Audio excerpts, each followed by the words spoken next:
एक धनुष टूट गया, इसमें इतना क्रोध करने की क्या बात है? हमने तो बचपन में ही धनुइयाँ तोड़ डाली, उस समय तो किसी ने क्रोध नहीं किया। विश्व भर में सम्मानित महाशिव धनुष को बच्चों की धनुरियों के बराबर समझता है। ब्राह्मण देवता, आपको धनुष और धनुष में फर्क दिखता होगा। हम तो क्षत्रिय हैं, हमारे लिए तो सब धनुष एक समान है। लगता है तुझे अपने तन से मोह नहीं रहा। मुझे मोह है कि नहीं, परंतु आपको इस पुराने जीर्ण धनुष से बहुत मोह दिखाई देता है। इसके टूट जाने पर बच्चों की तरह बिलबिला रहे हैं। रघुवर ने इसे हाथ लगाया, फिर टूट गया, इसमें उनका कोई दोष नहीं। तो त्यागी मुनिवर, बहुत धमका लिया आपने। मैंने तो तुझे बालक समझ अब तक जीवित छोड़ रखा है। और मैं आपको एक ब्राह्मण समझ आपके हाथ नहीं उठा चाहता। निरंकुश बाल नहीं जानता कि मैं क्षत्रिय कुलनाश अति क्रोधी वह परशुराम हूँ जिसने कई बार इस पृथ्वी को क्षत्रियों से हीन कर दिया। क्षत्रिय राजाओं का सकल नाश करके यह पृथ्वी बार बार ब्राह्मणों को दान कर दी है। ब्राह्मण देवता, जो वीर होते हैं अधिक बातें नहीं करते, वार करते हैं। विश्वामित्र, यदि इस उद्दंड बालक की रक्षा चाहते हो तो इसे हमारी आंखों से दूर ले जाओ। आप आंखें बंद कर लीजिए, मैं दिखाई नहीं दूंगा। इसे हमारे पराक्रम की शक्ति बताओ।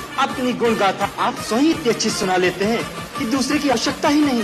अभी तक अपनी महान गाते गाते नहीं भरा हो तो सुना लीजिए। पिता का ऋण कैसे चुक, माता का कैसे काट। बहुत हो गया। ये बालक अब निश्चय ही मरणहार है। आश्चर्य है कि मेरे कुठार के सामने आकर भी अब तक जीवित कैसे रहा। मुझे भी आश्चर्य, मेरे देवतुल भैया को मृत्युदंड देने की बात कोई मेरे सामने करे और वो मेरे बाणों से अब तक बचा रहे। लक्ष्मण, भगवान, बालक की बातों पर ध्यान मत दें। और फिर उसने तो आपका कोई अपराध नहीं किया। आपका अपराध मैं हूँ। मेरे ही हाथ से ये धनुष भंग हुआ है। यदि दंड देना तो मुझे दीजिए। मुझे अपना दास समझकर चाहे मुझ कृपा कीजिए या क्रोध की, या फिर मेरे प्राण ले लीजिए।